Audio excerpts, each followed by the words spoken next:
Good morning, welcome back to my channel GS World Group संदेश।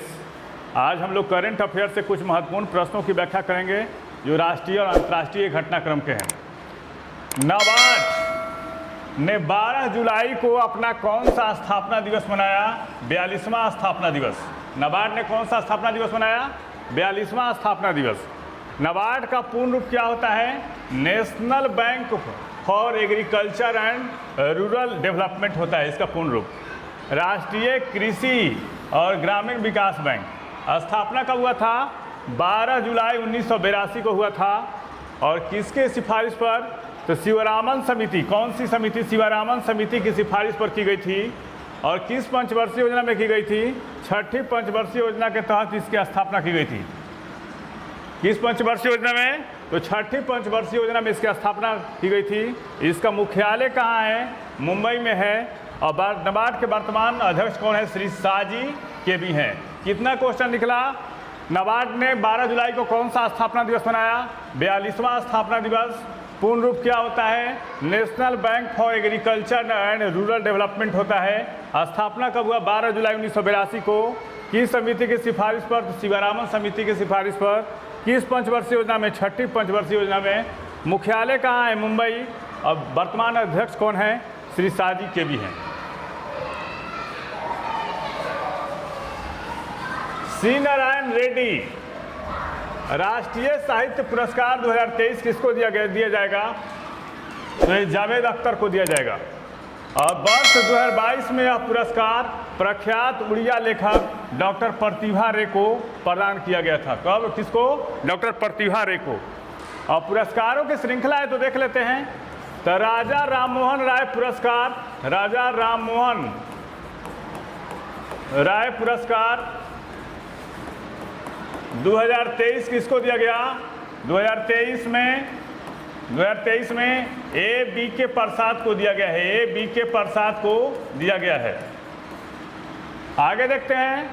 संगीत कला निधि पुरस्कार, संगीत कला निधि पुरस्कार 2023 किसको दिया गया? ए बॉम्बे जयश्री को दिया गया है। किसको? बॉम्बे जयश्री को दिया गया है। आगे देखते हैं। मार्कोनी पुरस्कार, मार्कोनी पुरस्कार, मार्कोनी पुरस्कार ये दिया गया है हरिबाला कृष्णन को, हरिबाला कृष्णन को।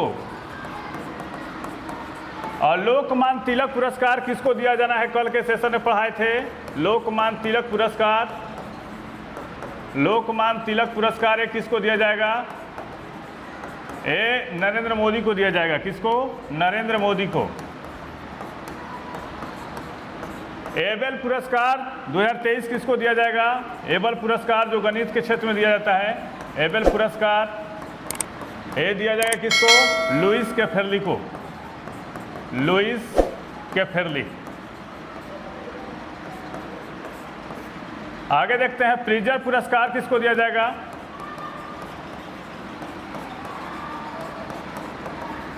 2023 दिया गया, ये दिया गया डेविड चिपरफील्ड को। इसको डेविड चिपरफील्ड को, डेविड चिपरफील्ड को। तो 2023 के महत्वपूर्ण पुरस्कार हैं। तो राजा राममोहन राय पुरस्कार किसको दिया गया? 2023 ए बी के प्रसाद को। संगीत कला निधि पुरस्कार किसको दिया गया? बॉम्बे जयश्री को। मार्कोनी पुरस्कार किसको दिया गया? हरिबाला कृष्णन को। लोकमान्य तिलक पुरस्कार 2023 नरेंद्र मोदी। एबेल पुरस्कार लुइस कैफेर्ली। और प्रिजर पुरस्कार किसको? डेविड चिपरफील्ड को। हाल ही में वैश्विक बहुआयामी और गरीबी सूचकांक किसके द्वारा जारी किया गया है? यूएनडीपी और Oxford poverty and human development initiative के द्वारा। और इस सूचकांक का विषय क्या है? Unstacking global poverty data for high impact action होता है। और यूएनडीपी के बारे में देख लेते हैं। संयुक्त राष्ट्र मानव विकास कार्यक्रम होता है इसका, यूएनडीपी, इसका यूएनडीपी का। और पूछता है कि हाल ही में वैश्विक बहुआयामी गरीबी सूचकांक किसके द्वारा जारी किया गया? तो यूएनडीपी। ये किसके द्वारा? यूएनडीपी के द्वारा। आगे देखते हैं इसमें क्वेश्चन क्या है कि सूचकांक का विषय क्या है? Unstacking global poverty data for high impact action होता है। हाल ही में अपने एंटी रिश्वतखोरी हाल ही में अपने एंटी रिश्वतखोरी प्रबंधन प्रणाली के लिए सर्टिफिकेट प्रमाण प्राप्त करने वाला पहला केंद्रीय सार्वजनिक क्षेत्र का उद्यम कौन बन गया है? ये ONGC बन गया है। ONGC के बारे में देख लेते हैं। 23 जून 1993 से प्रारंभ हुई एक भारतीय सार्वजनिक क्षेत्र की पेट्रोलियम कंपनी है। देखिएगा एक बार कंटेंट, 23 जून 1993 से प्रारंभ हुई एक भारतीय सार्वजनिक क्षेत्र की पेट्रोलियम कंपनी है। ONGC oil and natural gas corporation होता है। 2010 में इसको क्या दिया गया? महारत्न का दर्जा। पूछेगा कब दिया गया? 2010 में महारत्न का दर्जा दिया गया। और ONGC के वर्तमान अध्यक्ष कौन है? ये अरुण कुमार सिंह है। ONGC के वर्तमान अध्यक्ष कौन है भी? अरुण कुमार सिंह। तो पूछेगा, अच्छा क्वेश्चन है, देखिएगा कि हाल ही में अपने एंटी रिश्वतखोरी प्रबंधन प्रणाली के लिए सर्टिफिकेट प्राप्त करने वाला पहला केंद्रीय सार्वजनिक क्षेत्र का उद्यम कौन बन गया है? ये बन गया है ONGC। अध्यक्ष कौन है? अरुण कुमार सिंह हैं। महारत्न का दर्जा कब दिया गया? 2010 में। और 23 जून 1993 से प्रारंभ हुई एक भारतीय सार्वजनिक क्षेत्र की पेट्रोलियम कंपनी है। हाल ही में एशियाई ओलंपिक परिषद के अध्यक्ष कौन बने हैं? शेख तलाल फहद अल सबा। कौन बने हैं? शेख तलाल फहद अल सबा। और इनके पिता शेख फहद अल अहमद अल जबर अल सबा 1980 के दशक की शुरुआत में इस संगठन के पहले अध्यक्ष थे। एशियाई ओलंपिक परिषद, इनके पिता भी अध्यक्ष रह चुके हैं। और एशियाई ओलंपिक परिषद की स्थापना कब हुई थी? 16 नवंबर 1982 को दिल्ली में हुई थी। एक अच्छा क्वेश्चन, एशियाई ओलंपिक परिषद की स्थापना कब हुई थी? 16 नवंबर 1982 को कब हुई थी? दिल्ली में। मुख्यालय इसका कहाँ है? यह है कुवैत सिटी। कहाँ है? कुवैत में। मुख्यालय कहाँ है? Kuwait city, Kuwait. और सदस्यता 45 देशों का है। 45 जो है राष्ट्रीय ओलंपिक समितियां हैं, यानी 45 देशों की राष्ट्रीय ओलंपिक समितियां इसकी सदस्य हैं। तो पूछा है कि एशियाई ओलंपिक परिषद के अध्यक्ष कौन बने हैं? शेख तलाल फहद अल सबा। और इनके पिता कौन थे? शेख फहद अल अहमद अल जबर अल सबा 1980 के दशक की शुरुआत में इस संगठन के पहले अध्यक्ष थे। इसकी स्थापना कहाँ हुई थी? दिल्ली में 1982 में। मुख्यालय कहाँ है? Kuwait city. और सदस्यता देखते हैं 45 राष्ट्रीय ओलंपिक समितियां इसकी सदस्य हैं। किस देश के विदेश मंत्री अब्दुल्ला शाहिद भारत के दौरे पर आए हैं? ये मालदीव के विदेश मंत्री हैं। राजधानी कहाँ है? माले। मुद्रा क्या है? मालदीव रुपया है। और वर्तमान राष्ट्रपति कौन है? इब्राहिम मोहम्मद सोली। कौन है? इब्राहिम मोहम्मद सोली हैं यहाँ के राष्ट्रपति मालदीव का।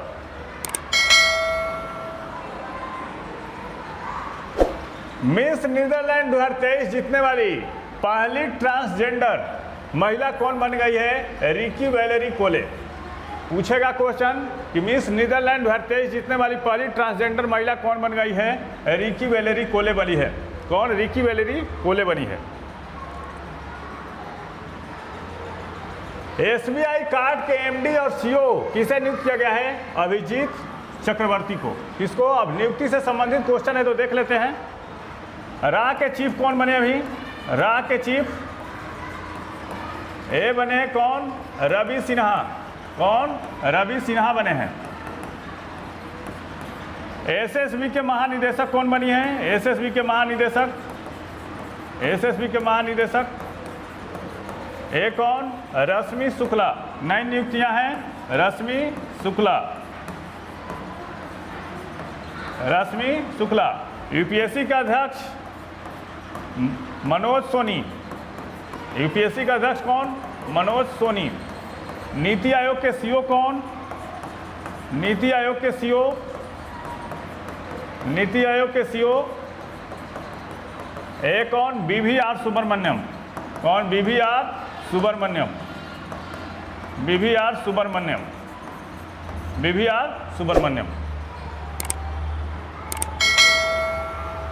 34वां अंतर्राष्ट्रीय जीव विज्ञान ओलंपियाड के पदक तालिका में पहला स्थान किस देश का रहा? ये भारत का रहा। और 2023 में भारत 4 स्वर्ण पदक के साथ पदक तालिका में क्या रहा? शीर्ष पे रहा। और इसमें क्या रहा? किसको किसको मिला? ध्रुव अडवाणी, ईशांत पेडनेकर, मेद छाबड़ा और रोहित पांडा ने क्या किया? स्वर्ण पदक जीता है। तो पूछेगा 34वां अंतर्राष्ट्रीय जीव विज्ञान ओलंपियाड के पदक तालिका में पहला स्थान किस देश ने हासिल किया? तो ये भारत ने हासिल किया है। कौन? भारत ने। विश्व पेपर बैग दिवस कब मनाया गया? ये 12 जुलाई को मनाया गया है।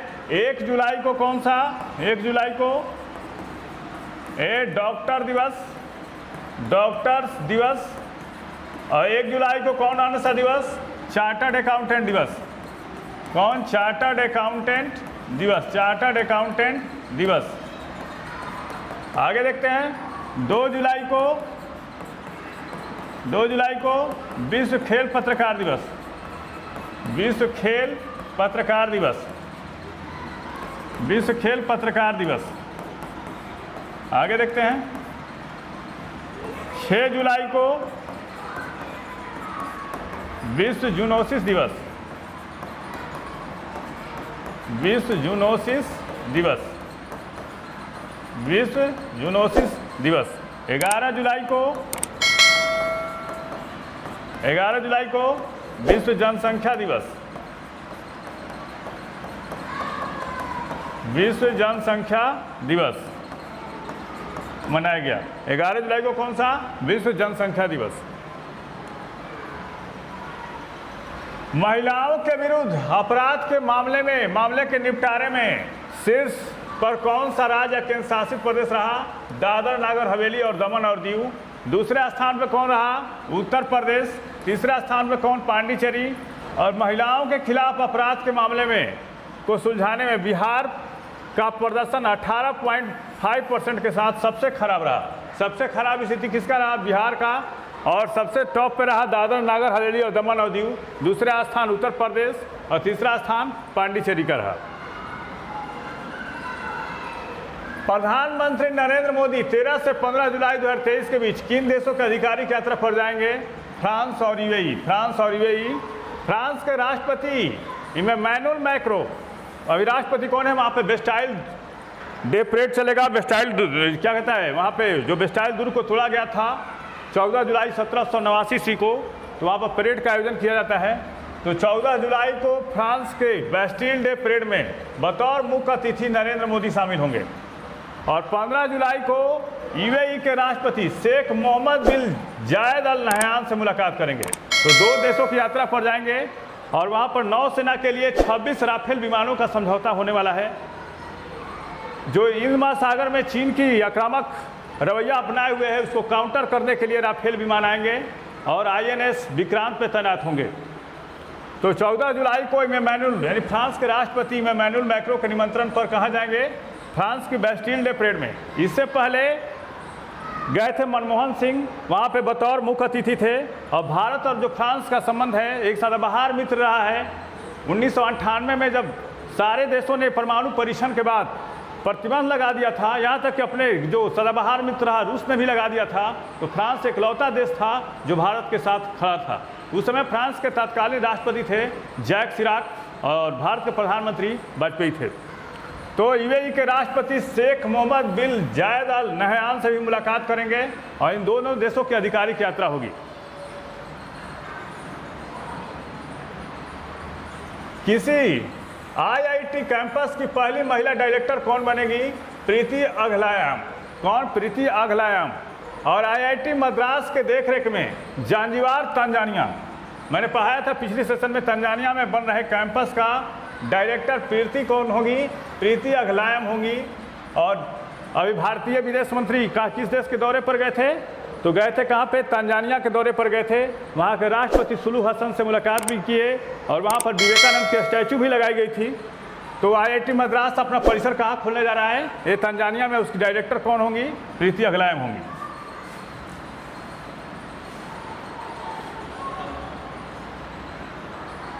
तो बताइए सेशन कैसा रहा? अगर अच्छा लगे तो लाइक करें, सब्सक्राइब करें, शेयर करें। Thank you.